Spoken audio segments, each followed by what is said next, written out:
وانت بتشتري اي عربيه جديده لازم تبقى حاطط في دماغك 3 حاجات: قطع الغيار متوفره ولا لا، الريسيل واعاده البيع، والسيفتي والامان بتاع العربيه. طبعا انا عارف ان في ناس كتير ما بيفرقش معاها موضوع الامان، خصوصا ان انت بتشتري عربيه فئه متوسطه، والطبيعي ان الامان بتاعها او سيستم الامان بتاعها ما بيكونش قوي. لكن انا النهارده والفيديو دوت هكلمك عن افضل 5 عربيات تقدر تشتريهم في الفئه السعريه ما بين 200 ل 250 الف جنيه، ويكونوا متوفر فيهم كل الحاجات اللي احنا قلناها. وكمان هقول لك اسوأ 5 عربيات في الفئه السعريه دي اوعى تشتريهم. انا محمود عاشور، والفيديو دوت برعايه مركز ادم اوتو لاصلاح السيارات، ويلا بينا.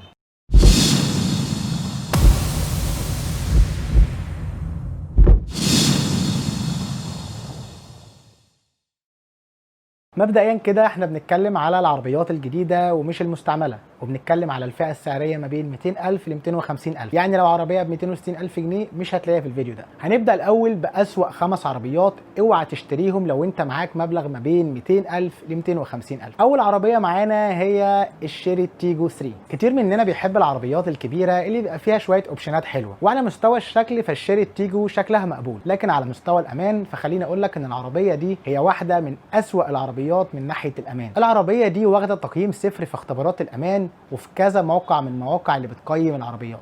ولو انت مش فارق معاك موضوع الامان فالعربيه باستثناء الموضوع ده هي عربيه مقبوله، لكن انا ما انصحكش بيها. تاني عربيه معانا من اسوأ 5 عربيات في الفئه السعريه اللي احنا بنتكلم عليها نيو اوبترا. العربيه صيني بالكامل، وانا هنا لما اقول لك عربيه صيني مش قصدي بيها ان هي عربيه رديئه الصنع، لان الصين عملت عربيات ممتازه جدا، وهنتكلم على واحده منهم من ضمن افضل 5 عربيات ممكن تشتريهم في الفئه دي. الاوبترا في الاصل هي باجون 630، ودي عربيه صينيه تم انتاجها في 2011 عن طريق شركه اسمها سايك الصينيه، ونزلت العربيه دي في السوق المصري تحت اسم نيو اوبترا. من عيوب العربيه ديت عزل الصوت، وانت ماشي بتسمع صوت المحرك وبتسمع صوت طرق، ولو في مطب او في اي حاجه فعايز اقول لك ان العفشه بتاعتها مش احسن حاجه. على الطرق السريعه والناعمه فالعربيه دي كويسه، لكن في الملفات فالعربيه بتعمل بادي رول وبتحدف منك. وحاجه تانية عايز اقولها عن نيو اوبترا ان العربيه دي يعني بحكم شغلي من اكتر العربيات اللي بتجيلنا فيها برومه او بينطر فيها برومه بسرعه شديده جدا، بالذات في البيبان.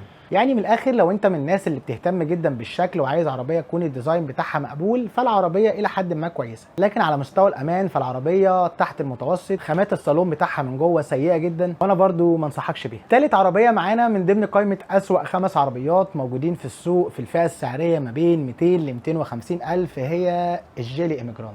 بص انا مش هتكلم كتير عن الجيلي ايميجراند لان هي لا تنفع عربيه عائليه ولا تنفع عربيه شبابيه ولا تنفع عربيه شغل ولا تنفع عربيه اصلا. عربيه معدل الامان بتاعها 0، ولو سالت 10 ملاك مختلفين العربيه دي وسالتهم عن عيب في العربيه فكل واحد من ال10 دول هيقول لك عيب مختلف، فاكيد انا ما انصحكش بيها. طبعا مع احترامي الكامل لكل ملاك الجيلي ايميجراند واي عربيه من العربيات اللي انا ذكرتها في قائمه الاسوأ. العربيه رقم 4 معانا في قائمه اسوأ عربيات من الفئه السعريه ما بين 200 ل 250 الف، واللي انا بنصحك انك تبعد عنها على الرغم ان هي اكتر عربيه موجوده في السوق واكتر عربيه انتشار واكتر عربيه انا نفسي سوقتها، وهي النيسان الصني الN 17.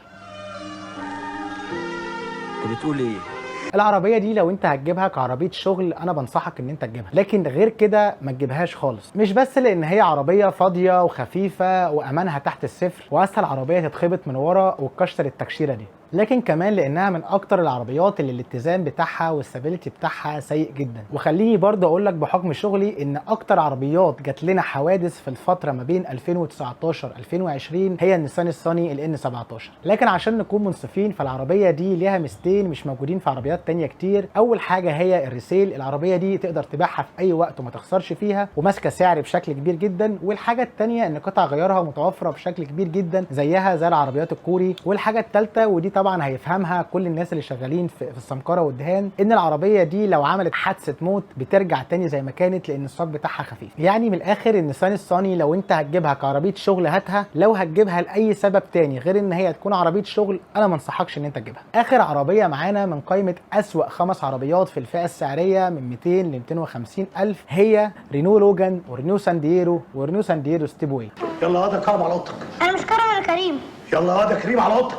لا مش كريم، انا كرم. يلا. عارف انك هتقول لي دول 3 عربيات، لكن انا بعتبرهم كلهم عربيه واحده. يعني السانديرو هي لوجان بس هاتشباك، والستيب واي ما فرقتش كتير عن اي حاجه، وكل الكلام اللي بيتقال عن العربيه دي 3/4 كلام دعائي. ومن عيوب العربيه ديت ان ثباتها ضعيف جدا، والعربيه بتحرق بنزين كتير، وكمان قطع غيارها في التوكيل الى حد ما بتبقى غاليه. ونروح بقى لافضل 5 عربيات انصحك ان انت تشتريهم في الفئه السعريه ما بين 200 ل 250 الف. بس قبل ما ابدا مش عايز اي حد من رواد العربيات اللي انا ذكرتهم قبل كده يزعلوا مني، لاني شيء طبيعي جدا ان يبقى فيه اختلافات في وجهات النظر، بس انا اللي انا قلته دوت نتاج تجربه عمليه لكل العربيات دي.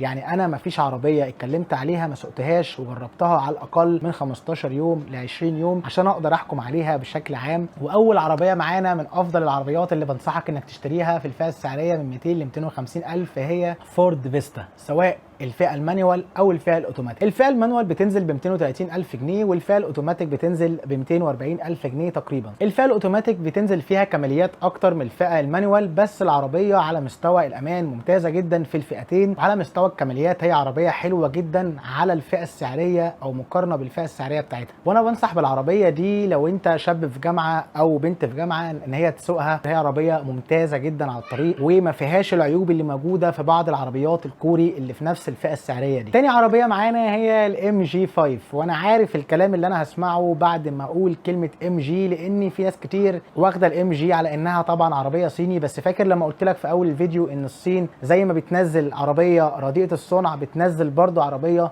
ممتازه؟ الام جي في فئات منها وحشه جدا وفي فئات منها ممتازه جدا. والفئه الثالثه بالتحديد انا بعتبرها افضل فئه اتعملت من فئات الام جي 5، لان العربيه دي على مستوى الامان ممتازه، على مستوى الاوبشن بتاع العربيه ممتازه. الحقيقه انا لما سوقت العربيه دي حسيت ان هي اتظلمت شويه، لان في فئات نزلت من الام جي 5 كانت عربيه وحشه جدا. الفئه الثالثه الاوتوماتيك بتاعتها كانت ممتازه من وجهه نظر انا بمقارنه بالسعر بتاعها. ثالث عربيه من ضمن افضل العربيات الفئه السعريه 200 ل 250 هي الهونداي اكسنت اتش سي اي. اشرح لك العربيه ديت لو انت الميزانيه اللي معاك ما تسمحش ان انت تجيب عربيه اعلى من كده، فانا برشح لك العربيه دي كواحده من افضل العربيات في الفئه السعريه اللي ما بين 200,000 ل 250,000. ثالث عربيه معانا من ضمن افضل 5 عربيات في الفئه السعريه اللي احنا قلنا عليها من 200 ل 250,000 هي ستروين سيليزي. العربيه ديت يمكن اكيد اي حد بيسمع كلمه ستروين او بيجو بيجي دايما في دماغه المشاكل بتاعه الكهرباء والمشاكل بتاعه الوكيل اللي كانت مستمره لسنين طويله قوي. لكن دلوقتي في وكيل جديد واعتقد ان الموضوع هيكون افضل شويه. لكن على مستوى العربيه انا شايف ان العربيه دي ممتازه جدا جدا جدا وعن تجربه. فانت لو زهقت من الكوري والياباني وعايز تجدد ثقتك بالفرنساوي فانا بنصحك ان انت تروح لستروين سيليزي، عربيه ممتازه جدا وعن تجربه. اخر عربيه معانا في سلسله افضل عربيات في الفئه السعريه 200 ل 250 الف، اكيد كلكم عرفتوها، وهي العربيه الفيات التيبو. على مستوى الشكل والديزاين فالعربيه دي تقريبا افضل شكل لاي عربيه في الفئه السعريه دي اللي بتبدا اول فئه من اول 240 الف جنيه. لكن الحلو ما يكملش، فالعربيه ديت قطع غيارها